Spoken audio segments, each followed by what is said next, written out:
The moment Lady Valara Thorn realized the human was dangerous was when trained soldiers stopped laughing at him. The prison transport drifted through the crimson haze of the Veyros Nebula with a low mechanical hum vibrating through its armored hull. Warning lights pulsed across the narrow command deck in slow intervals, bathing the metallic walls in flashes of red that reflected against polished alien steel and dark human flight panels. Outside the cockpit glass, streaks of ionized gas twisted like blood-colored storms across the stars. Inside, nobody spoke above a whisper. Not after the transmission from House Thorn had arrived. Lady Valara sat restrained in the rear security chamber, her sapphire skin almost glowing beneath the sterile overhead lights. Even imprisoned, she looked untouchable, noble, dangerous in the quiet way only powerful people could be. Silver jewelry lined the edges of her dark ceremonial coat, and her golden eyes tracked every crew member with open contempt. 3 royal guards stood near the bulkhead with pulse carbines held across their chests, though their rigid posture had begun to crack hours ago. They were nervous. Ethan Graves noticed it the same way he noticed reactor vibrations, pressure fluctuations, or a failing thruster seal. Small things. Human things. Fear always sounded the same in enclosed spaces. He kept both hands on the controls as the transport ship slid deeper into hyperspace. His black flight jacket creaked softly whenever he shifted in the pilot's seat. Faded military tattoos disappeared beneath the collar near his neck, old ink blurred by scars and time. The cockpit smelled faintly of machine oil, overheated circuits, and recycled air. Familiar smells. Comfortable smells. "You fly remarkably slow for a Deathworld species," Valara said from behind him, her voice smooth and cold. Ethan checked the navigation display before answering. This sector tears apart ships that move too fast. Or perhaps humans simply frighten easily. One of the alien guards gave a nervous chuckle at that. Ethan didn't react. He adjusted a dial manually while the transport rattled against a wave of gravitational turbulence. "You were assigned as my escort," Valara continued. "A mammal from a mud planet." Ethan finally glanced toward the rear chamber through the reflection in the cockpit glass. "Just the pilot, ma'am." The noblewoman smiled faintly. "Somehow that is worse." Silence returned. Only the low growl of the engines filled the cabin now. Ethan preferred silence. It kept memories quiet. The transport suddenly lurched sideways. A warning siren chirped once overhead before stabilizers compensated with a violent mechanical shudder. One of the guards cursed under his breath. Ethan's eyes narrowed toward the sensor array. Something was wrong. Tiny distortions flickered across the radar grid for less than half a second before disappearing again. He leaned closer. Behind him, Valara crossed one elegant leg over the other, completely unimpressed. "Tell me, human," she said softly, "is it true your species celebrates violence as entertainment?" Ethan ignored the question. Another flicker crossed the display. Not interference this time. Movement. Multiple signatures. Fast. His fingers moved across the console immediately. Reactor output rose with a deep metallic vibration beneath the floor panels. "What are you doing?" one guard demanded. Ethan's voice remained calm. "Everybody strap in." The guard frowned. "Why?" Ethan stared at the approaching contacts appearing one by one across the radar screen. 8 ships. Military grade. Closing fast. Then the cockpit speakers crackled with static before an unfamiliar voice flooded the cabin. "Unmarked transport vessel. Power down immediately and prepare for boarding." The guard stiffened. Valara's expression hardened for the first time all night. Ethan exhaled slowly through his nose and reached beneath the console. Somewhere deep under his seat, old magnetic locks clicked open with a heavy metallic clunk. One of the guards heard it. His face drained of color instantly. "Wait," he whispered. His eyes locked onto the faded black insignia partially hidden beneath Ethan's jacket sleeve. Recognition hit him like ice water. The guard took an involuntary step backward. "No." Valara noticed the reaction immediately. "What is it?" she demanded. The guard swallowed hard. "My lady." His voice shook now. "That's not a civilian pilot." The cockpit fell silent except for the rhythmic pulse of warning alarms echoing through the narrow transport corridor. Lady Valara slowly rose from her restraint bench, silver chains at her sleeves catching flashes of crimson emergency light as the ship vibrated beneath her feet. The royal guards exchanged uneasy looks, but none of them took their eyes off Ethan Graves anymore. not after recognizing the insignia hidden beneath his collar. Ethan remained seated at the controls, calm hands moving across holographic displays while the approaching ships closed distance at frightening speed. The radar painted 8 hostile signatures surrounding them like wolves circling wounded prey. Outside the forward glass, hyperspace distortion rippled in violent waves of blue and red. "Explain yourself," Veilira demanded sharply. Her voice still carried authority, but something colder hid beneath it now. Uncertainty. Ethan checked fuel output before speaking. "Pirates. That does not answer my question." One of the guards finally spoke up. "My lady, I know who he is." Ethan sighed quietly. "Not helpful, soldier." But the guard ignored him. Fear had already loosened his tongue. Ethan Graves served in the outer colonial wars. Another guard stared at Ethan in disbelief. "The Graveyard Campaign." Ethan adjusted the transport trajectory slightly. "Old history. You survived Carthos Station," the first guard whispered. "Nobody survived Carthos." Veilira studied the human more carefully now. The plain black jacket. The tired eyes reflected in cockpit glass. The scar disappearing beneath his jawline. Suddenly the silence around him made sense. Dangerous people rarely announced themselves. The pirate transmission crackled again through the overhead speakers. "Transport vessel. Cut engines now or be disabled." Ethan opened a secure comm frequency. "This is civilian transport Aurora 9 requesting safe passage." Static answered first. Then laughter. Several voices this time. "Civilian," the pirate replied. "You are carrying Housethorn cargo. We are taking the ship." Ethan leaned back slightly in the pilot chair. "That is unfortunate." Veilira frowned. "Unfortunate?" Ethan finally looked toward her directly for the first time. His gray eyes looked exhausted more than threatening. "Means they are coming anyway." The nearest pirate vessel accelerated. Warning indicators flooded the dashboard instantly. One guard grabbed his weapon. Another cursed under his breath. Ethan simply reached toward a lower console and flipped open a worn metal cover. Beneath it sat an ancient manual flight stick unlike anything modern ships still used. Veilira noticed the scratches carved into the metal grip from years of use. "What are you doing?" she asked. Ethan tightened his gloves. "Flying." The transport suddenly rolled sideways with crushing force. The guard slammed against the bulkhead as artificial gravity struggled to compensate. Veilira caught herself against the restraint rail, golden eyes widening while stars spun violently outside the cockpit. Ethan guided the heavy transport through a collapsing hyperspace current with terrifying precision. The engines roared hard enough to shake loose dust from overhead vents. One pirate ship overshot them instantly. Another disappeared behind a wave of ionized debris. "Impossible," one guard breathed. Ethan pulled the ship downward through a narrow fracture in the nebula. Crimson clouds scraped across the hull like sandpaper against steel. Every alarm on board screamed now. Hull integrity dropping. The computer warned mechanically. 20%. Ethan ignored it. Sweat glistened faintly along his forehead, though his breathing never changed. Veilira gripped the railing tighter as the ship twisted through another impossible turn. "Humans should not be able to pilot like this," she said softly. Ethan gave a faint shrug. "Neither should this ship." A violent impact thundered through the transport as a blast clipped the rear stabilizer. Lights exploded overhead. Sparks rained across the cockpit floor. One engine died instantly. The vessel dropped hard into uncontrolled descent. Ethan's hands moved faster now. Calm. Efficient. Familiar with disaster. Outside the glass, an enormous shadow slowly emerged beneath the storm clouds of a dark planet waiting below them. Ethan stared at the readings for half a second before muttering quietly to himself. Carvos 9. One of the guards went pale. "That world is abandoned." Ethan nodded once. "For good reasons." Veilira looked toward him carefully now, the mockery completely gone from her voice. "Can you land us alive?"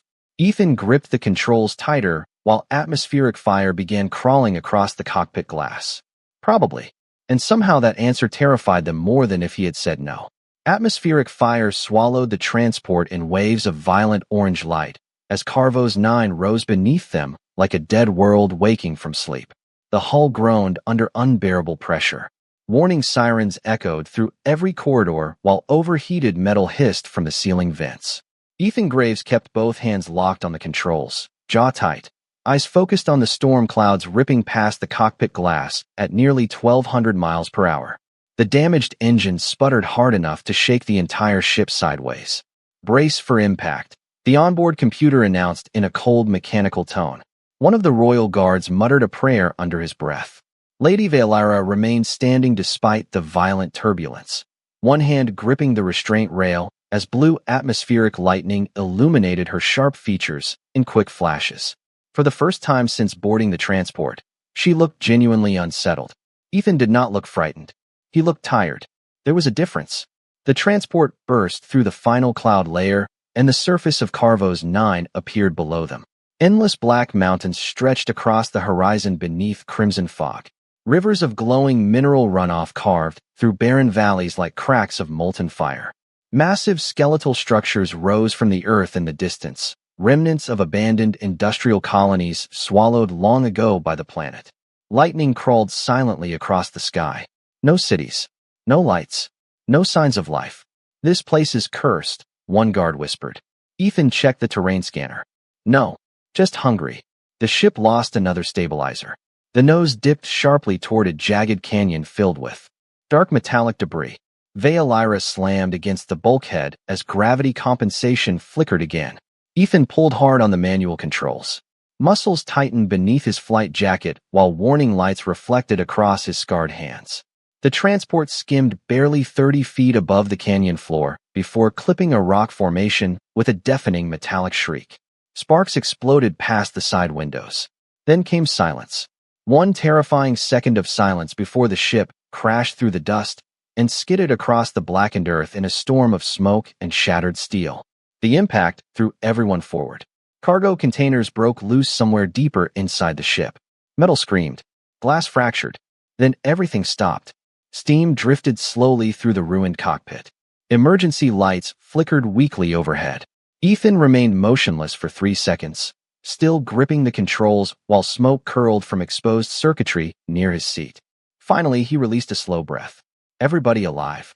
One guard groaned from the floor. Another staggered upright while checking his pulse rifle. Valyra slowly pushed herself off the bulkhead, silver hair partially loose around her shoulders now. Her golden eyes moved immediately toward Ethan. "You landed us alive." Ethan glanced at the destroyed dashboard. Mostly. Outside the cockpit, the world looked even worse up close. Crimson fog rolled across endless fields of twisted black stone. Strange sounds echoed faintly somewhere beyond visibility. Not animal sounds. Rhythmic. Metallic. Like distant impacts against hollow steel. Ethan unstrapped himself and stood carefully. The old injuries in his shoulder protested immediately. He ignored them. "We move fast," he said while opening an emergency locker. "Storm front reaches us in 40 minutes. One guard frowned. "Storm."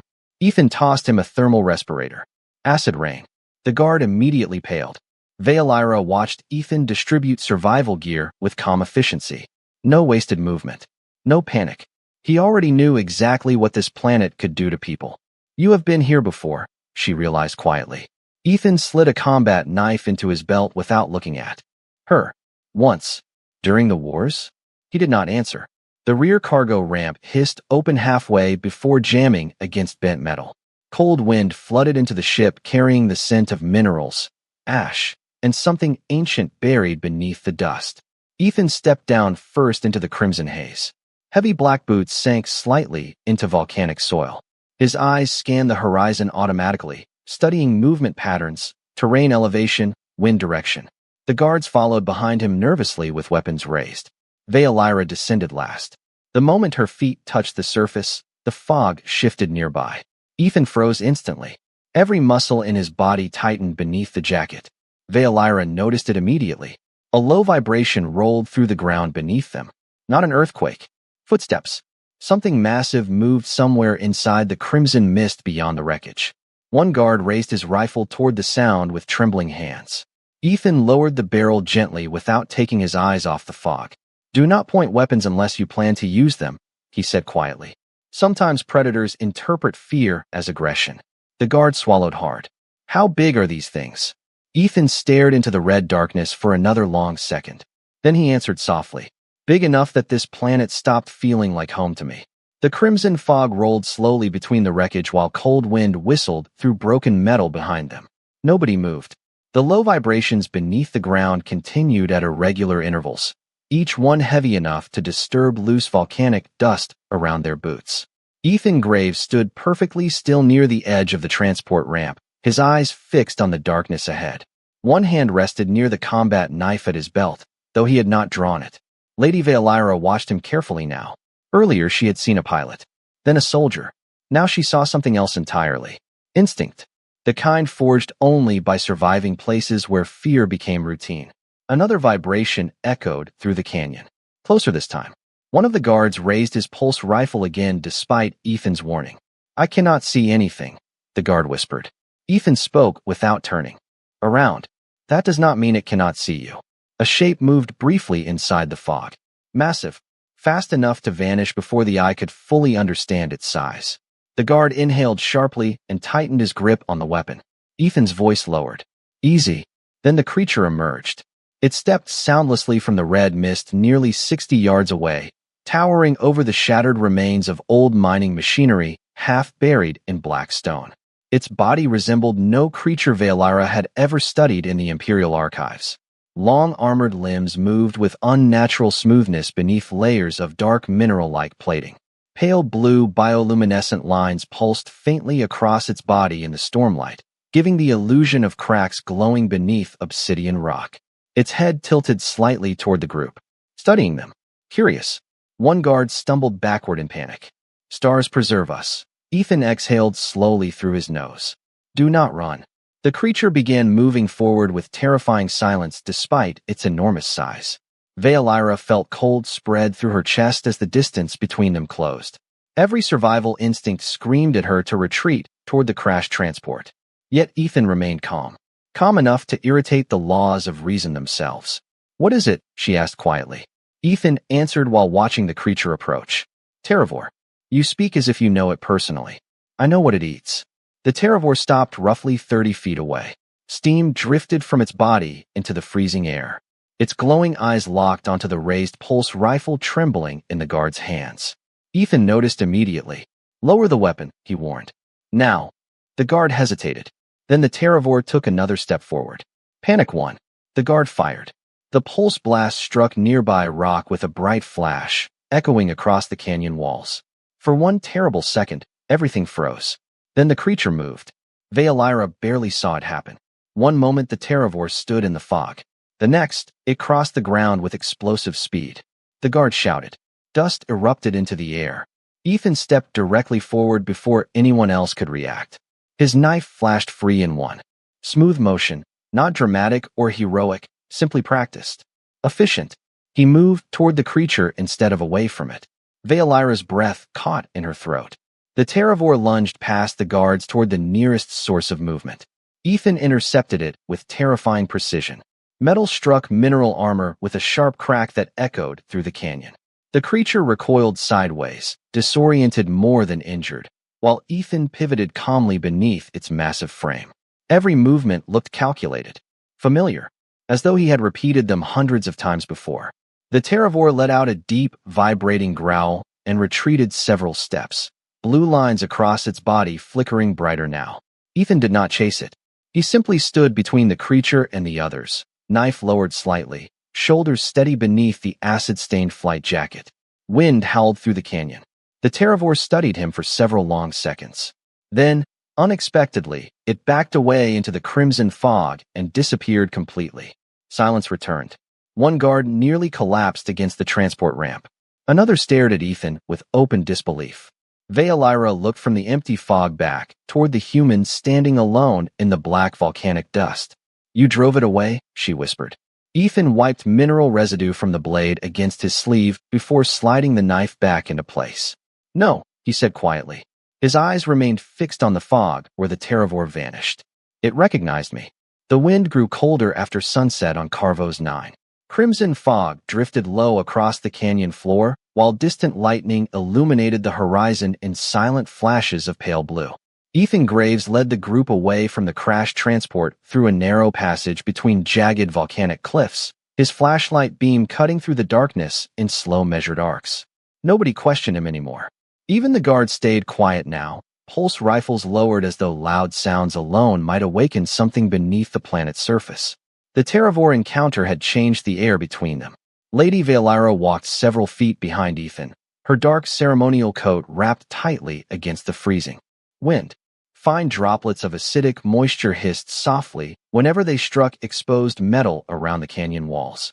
Somewhere high above, thunder rolled across the dead sky. Ethan stopped beside a rusted blast door built directly into the cliffside. Most of the structure had collapsed decades ago, leaving only fragments of old military markings barely visible beneath ash and corrosion. "What is this place?" Valyra asked quietly. Ethan brushed volcanic dust away from a faded access panel. "Forward operating bunker." One guard frowned. "Imperial? Human?" The word lingered in the cold air. Ethan forced the manual override open with both hands. Ancient hydraulics groaned loudly before the blast door slid inward several inches, releasing stale air that smelled of rust, dust, and dead electricity. The group entered carefully. Emergency lights flickered weakly along the corridor as motion sensors struggled back to life after years of inactivity. The bunker stretched deep underground beneath layers of volcanic stone, its reinforced walls covered in faded warning labels and abandoned equipment racks. Old combat helmets still rested on benches near the entrance beside cracked oxygen tanks. Valyra noticed something strange immediately.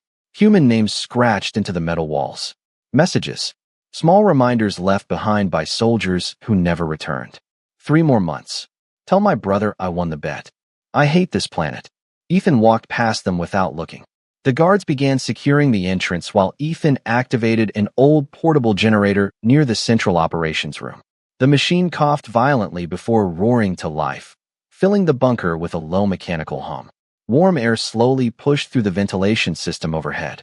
For the first time since crashing, everyone relaxed slightly. Valyra removed her gloves and studied Ethan from across the dim operations room. He moved through the bunker with familiarity bordering on memory. Every hallway, every locker, every control panel. He knew where all of it was. "You served here," she said finally. Ethan opened a storage cabinet filled with sealed ration packs. "For a while. During the wars." He handed food to the guards first before answering. "Yes." Valyra accepted the ration pack he offered her. Human military issue. Expired by nearly 8 years. She examined the faded label curiously. "You still remember the layout perfectly." Ethan sat down heavily against the wall beneath a flickering overhead light. Exhaustion finally showed through his calm expression now. "Some places do not leave your head." Silence settled across the bunker. The storm outside intensified, acid rain striking the surface above them with a distant hissing sound like static across old speakers. One guard activated the central computer terminal out of boredom more than purpose. Ancient screens flickered alive with distorted military interfaces. Most files were corrupted beyond recognition. Then suddenly the monitor beeped sharply. "Identity recognized," the system announced. Ethan's expression hardened immediately. "Turn it off." But the system continued automatically. "Captain Ethan Graves confirmed." Every guard froze. Valyra slowly looked toward the glowing monitor. Lines of military data scrolled across the damaged screen faster than the eye could follow. Combat deployments. Survival ratings. Hazard classifications. Then the old terminal paused as though processing something important. Psychological status. The computer droned mechanically. Combat fatigue severe. Clearance recommendation denied. Ethan stood abruptly and disconnected the terminal cable from the wall. The screen died instantly. Silence returned again. One of the guards stared at him carefully now. "Captain." Ethan avoided their eyes while checking the bunker door seals. "Not anymore." Valyra watched him longer than before. The calm voice. The steady hands. The exhaustion hidden underneath all of it. Earlier she thought humans survived through aggression. Standing inside that forgotten bunker, surrounded by ghosts and fading names scratched into steel, she finally understood something worse. Humans survived because they kept going long after softer species would have surrendered. The bunker lights dimmed twice during the night cycle before stabilizing again with a tired electrical hum. Somewhere deep within the ancient facility, old ventilation fans rattled against rusted bearings while acid rain hissed endlessly above the volcanic surface. The sound reminded Ethan Graves of static over battlefield comms. Too familiar to ignore. He sat alone, near the operations room entrance with a maintenance flashlight resting beside him and an untouched ration pack balanced on one knee. The others slept in shifts across the bunker floor, wrapped in thermal blankets scavenged from old storage lockers. Even the royal guards had finally lowered their weapons. Exhaustion always defeated fear eventually. Lady Valyra remained awake. She stood near the observation window at the far end of the corridor, watching crimson storm clouds swirl outside through reinforced glass scarred by age and impact fractures. Reflections from failing emergency lights moved softly across her sapphire skin. Ethan noticed she had stopped looking at him with contempt hours ago. Now she looked at him like a puzzle she could not solve. "You should sleep," he said quietly without lifting his eyes from the floor. "You say that as though you intend to." Ethan gave a faint shrug. "Somebody should stay awake." Valyra approached slowly, boots echoing softly across the metal deck plating. She stopped several feet away from him. "The computer called you, Captain." Ethan remained silent. "Your guards reacted to your name before I even understood why." Still silence. Valyra folded her arms. "Humans usually brag about military achievements." Ethan finally looked up at her. "Then you have met the wrong humans." The overhead lights flickered again. For a moment, shadows swallowed the operations room entirely before weak illumination returned. Valyra noticed Ethan's hand instinctively move toward the knife at his belt during the blackout. Reflex, not fear. Training carved into muscle memory. "How many wars did you fight in?" she asked quietly. Ethan leaned back against the wall. "Enough." That is not an answer. His expression darkened slightly, though not from anger. More like fatigue resurfacing from somewhere deep beneath the calm exterior. "You want numbers?" he asked. Humans always ask for numbers when trying to understand suffering. Valyra studied him carefully. "And aliens?" Ethan looked toward the old scratched names lining the bunker wall nearby. "Aliens ask whether survival was honorable." Before Valyra could answer, one of the guards suddenly called out from the operations terminal. "My lady, you should see this." Ethan stood immediately. Too late. The guard had already restored auxiliary power to the damaged military archives while attempting to activate long-range communications. Ancient screens flickered alive across the room, flooding the bunker walls with pale blue light. Corrupted files scrolled rapidly through the system. Deployment records, battlefield maps, casualty statistics. Then the central monitor locked onto facial recognition data again. Ethan's jaw tightened. "Shut it down." The guard hesitated. "Captain." The terminal emitted a sharp confirmation tone. "Priority personnel recognized," the system announced mechanically. "Captain Ethan Graves. Threat classification Omega." Valyra frowned. Threat classification? More files opened automatically before anyone could stop them. Mission records filled the display one after another. Hazard worlds. Failed evacuations. Deep colony collapses. Survival operations marked impossible by military command. Ethan turned away from the screen before the next line appeared. Confirmed hostile eliminations. The terminal continued emotionlessly. 31,944. Silence crushed the bunker. Even the ventilation system seemed quieter afterward. One guard stared openly at Ethan, now as though seeing him for the first time. Another slowly lowered himself into a chair without speaking. Valyra looked toward the human standing beside the dim corridor wall. Not proudly, not arrogantly. He looked ashamed. "That cannot be real," she whispered. Ethan rubbed tired fingers across his eyes. "It is. You survived 14 Deathworld deployments." "I got lucky." One guard laughed nervously. "Lucky?" Ethan's expression hardened for the first time since the crash. "You think numbers like that happen because somebody enjoys it?" The room fell silent again. Outside, thunder rolled across Carvos 9. Like distant artillery fire. Ethan stared toward the observation window without really seeing it anymore. "Every number on that screen means somebody did not make it home," he said quietly.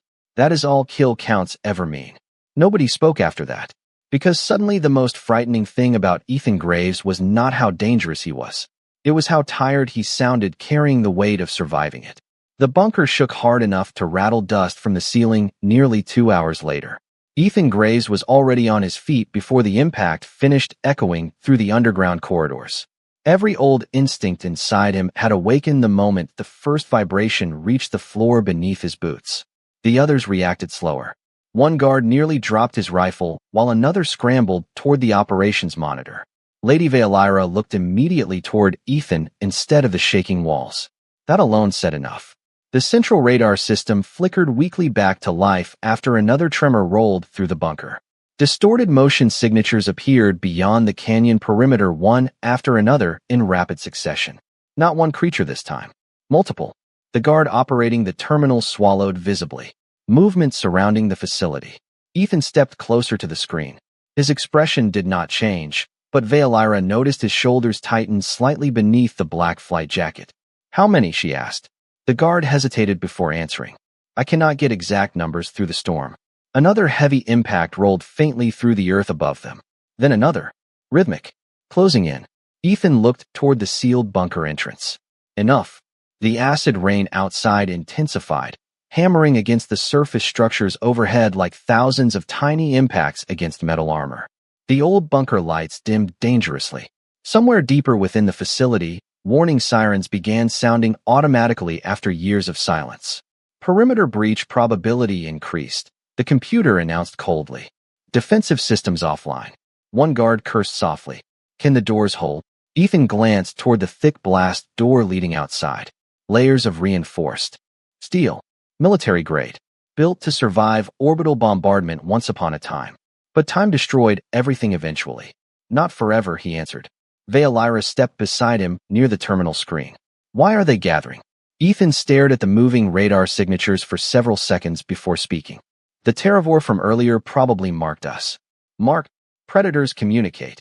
Another violent tremor shook the bunker. This one stronger. Dust drifted from overhead support beams. Somewhere far down the corridor, metal groaned under pressure. One of the guards looked pale now. What do we do? Ethan moved immediately. Calm returned to him the same way it always did when survival became simple again. He grabbed emergency battery packs from a nearby locker and distributed them without hesitation. Seal interior corridors. Shut down non-essential power. Keep heat signatures low. The guards obeyed instantly. No questions anymore. Valyra watched Ethan cross the operations room with practiced efficiency, checking structural maps, ammunition reserves, oxygen levels. He moved like a man rebuilding routine from muscle memory alone. You have done this before, she said quietly. Ethan paused beside the terminal. Too many times. A deep metallic crash thundered from somewhere above them. The bunker lights flickered violently. Then came silence. Not peaceful silence. Waiting silence. Every person inside the bunker heard it next. Slow scraping sounds moving across the surface directly overhead. Massive weight against old steel. One guard raised his weapon instinctively toward the ceiling. Ethan lowered it gently. Save the power cells. There are creatures directly above us, the guard whispered. Ethan nodded once. I know. Valyra studied him carefully. You are not afraid. Ethan gave a tired smile that never reached his eyes. That is not true. Before she could answer, the motion sensors suddenly erupted with alerts across every screen in the room. Red warning symbols flooded the bunker displays. Multiple movement signatures now surrounded the entire facility. The computer voice became sharper this time. External pressure detected at all entry points. 1. Guard backed away from the monitor in disbelief. They are hunting us. Ethan stared toward the blast door again. His face looked older under the failing lights now. More tired than dangerous. No, he said quietly. They are testing us. Another deafening impact slammed against the outer bunker door hard enough to bend metal somewhere beyond the corridor. The guards flinched. Valyra's pulse quickened despite herself. But Ethan simply closed his eyes briefly as though listening to something only he understood. Then he reached down and picked up his old combat knife from the operations table. Stay inside, he said calmly. Valyra frowned immediately. What are you doing? Ethan checked the blade edge once beneath the flickering lights. Buying the bunker more time. One guard stared at him in horror. Against all of those things? Ethan slid the knife back into place at his belt and reached for the heavy manual release lever beside the outer corridor. They are not here because they are hungry anymore, he said softly. They are here because they remember me. The outer bunker door groaned open 6 inches before acidic wind forced its way through the gap like freezing steam from another world. Ethan Graves stepped into the corridor without hesitation, one hand gripping the emergency release lever while crimson warning lights flashed across the old steel walls behind him. The sounds outside had changed now. No longer random movement. Coordinated. Heavy footsteps circled the bunker through the storm with slow, deliberate rhythm. Predators waiting for weakness. Ethan, Lady Veilira called suddenly. He paused near the partially open blast door, but did not turn around. The use of his name felt strange coming from her. Softer than before. Human, you cannot fight all of them alone. Ethan stared through the opening into the crimson fog beyond the bunker entrance. Rain hissed against volcanic stone outside, glowing faintly blue wherever it struck exposed minerals. I do not need to, he answered quietly. Then he stepped outside and sealed the blast door behind him. Silence crushed the corridor instantly. Veilira moved toward the reinforced viewing slit built into the bunker door despite one guard trying to stop her. Outside, Ethan walked slowly into the storm carrying nothing except the combat knife at his side and a portable floodlight in one hand. Acid rain struck his jacket immediately, sizzling softly across the armored fabric. Beyond him, shapes shifted through the crimson fog. Massive silhouettes. Watching. Waiting. One Terravore emerged first, then another behind it. Then more. Their glowing blue markings pulsed faintly through the storm like living fractures in the darkness. The guards stared in disbelief. There are too many, one whispered. Ethan stopped nearly 40 feet from the bunker entrance. The floodlight illuminated the volcanic dust around his boots while rain rolled down his face and soaked his hair against his forehead. He looked painfully human standing there, small against creatures large enough to shake the ground beneath them. Veilira pressed one hand lightly against the cold viewing glass. What is he doing? Nobody answered. Outside, the nearest Terravore approached carefully. Not aggressive. Curious. Ethan remained motionless while the creature circled him slowly through the rain. Another emerged from the fog behind him. Then another. The bunker radar began filling with movement signatures faster than the computer could process them. This is impossible, one guard murmured. Ethan finally spoke, his voice barely audible through the external audio feed. Easy now. The Terravore closest to him lowered its massive head slightly, glowing eyes fixed directly on the human standing in the storm. Veilira watched Ethan carefully then, not as a soldier, not as a predator, but as someone carrying exhaustion so deep it had become part of his bones. Another Terravore moved closer. Ethan did not reach for his knife. You know me, he said softly into the rain. I know. Veilira frowned slightly. He sounded almost apologetic. Then the oldest guard inside the bunker suddenly froze while studying one of the recovered military files still open on the terminal. My stars, he whispered. Veilira turned sharply toward him. What is it? The guard swallowed hard. Captain Graves commanded evacuation teams during the Carthos collapse. He looked back toward Ethan standing outside surrounded by monsters. Those creatures were not targets. Veilira stared at him. What? The guard pointed weakly toward the screen. The colonies tried exterminating the native species during settlement operations. More files scrolled across the monitor automatically. Failed mining projects. Ecological collapse warnings. Civilian casualties. Emergency extractions. Ethan's name appeared repeatedly beside evacuation orders, rescue missions, containment failures. Not conquest. Survival. Veilira looked back toward the storm outside with widening eyes. Ethan had not come to Carvos 9 as a hunter. He had been left here with impossible orders and dying people. The realization settled heavily into her chest. Outside, one Terravore finally stopped directly in front of him. Ethan slowly lowered the floodlight to the ground. His voice came through the bunker speakers one final time, quiet beneath the storm. I never wanted this place to become a graveyard. The creature stared at him for several long seconds while acid rain poured across both of them beneath the dead sky. Then, slowly, impossibly, the Terravore stepped backward. Another followed. Then another.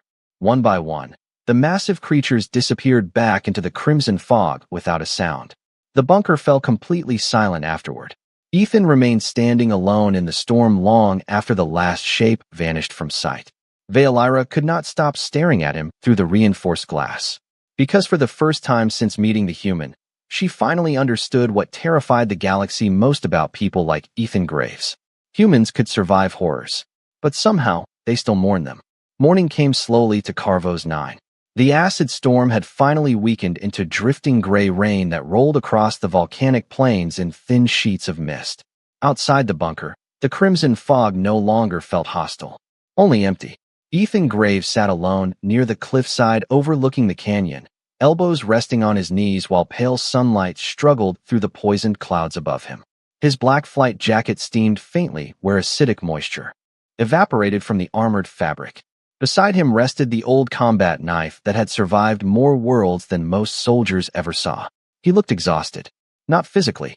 Older than that. Behind him, the bunker door opened with a low metallic groan. Lady Veolyra stepped outside quietly, silver strands of hair moving gently in the cold wind. She wore no ceremonial jewelry now. No noble markings. Just a dark thermal cloak borrowed from the bunker supplies.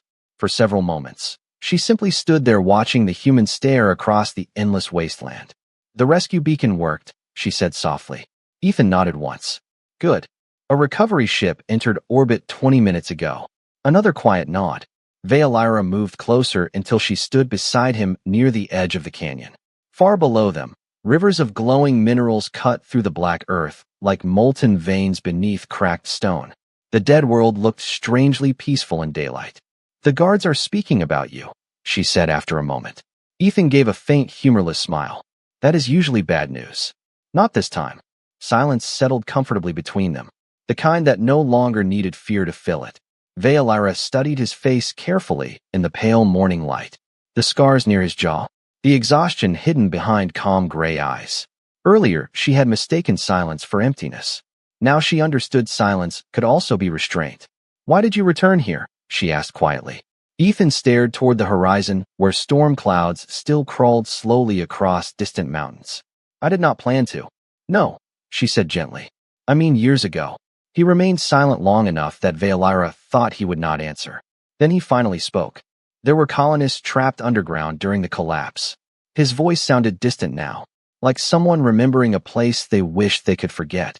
Corporate command ordered evacuation before the ecosystem became unstable.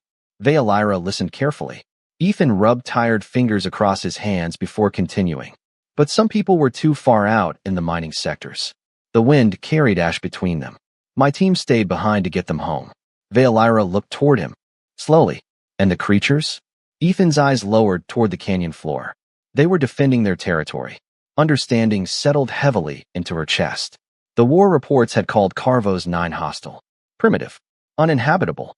But hearing Ethan speak, she suddenly realized the planet had not been the monster in the story. How many people did you save? She asked. Ethan stared at the horizon again. Not enough. Before Veolyra could respond, a distant roar echoed overhead. Both looked skyward as a massive recovery cruiser descended slowly through the thinning storm clouds. Sunlight reflected off polished silver hull plating while rescue thrusters illuminated the canyon walls below. The guards emerged from the bunker moments later, relief visible across their exhausted faces. Ethan stood carefully, joints stiff from old injuries and little sleep. He reached down automatically to pick up his knife before pausing. Then, after a long moment, he left it resting on the black volcanic stone beside him. Veolyra noticed. You are leaving it. Ethan glanced back toward the endless crimson plains. Feels like it belongs here more than I do. The rescue ship lowered toward the canyon floor with a deafening mechanical hum. Warm landing lights swept across the rocks and bunker entrance. One by one, the guards began moving toward extraction. Veolyra remained where she stood beside Ethan. When we return, she said quietly, the galaxy will know what you survived. Ethan looked almost uncomfortable at the thought. That is not important. Veolyra studied him for one final silent moment. Then, slowly, she lowered herself to one knee before him. Not as royalty, not as obligation, as respect. The cold wind moved softly through the canyon around them, while Ethan stared at her in stunned silence. You were never a beast from a death world, she said softly. You were the only man on this planet who remembered mercy. Ethan did not answer immediately. Somewhere overhead, stars still hid beyond poisoned clouds and stormlight. When he finally looked toward the horizon again, his voice sounded quieter than the wind itself. Sometimes surviving is the easy part. And for the first time since Lady Veolyra Thorn had met the human pilot, she understood that the strongest thing about humanity was never its violence. It was the terrible, beautiful fact that even after all the worlds they survived, humans still wanted to remain kind.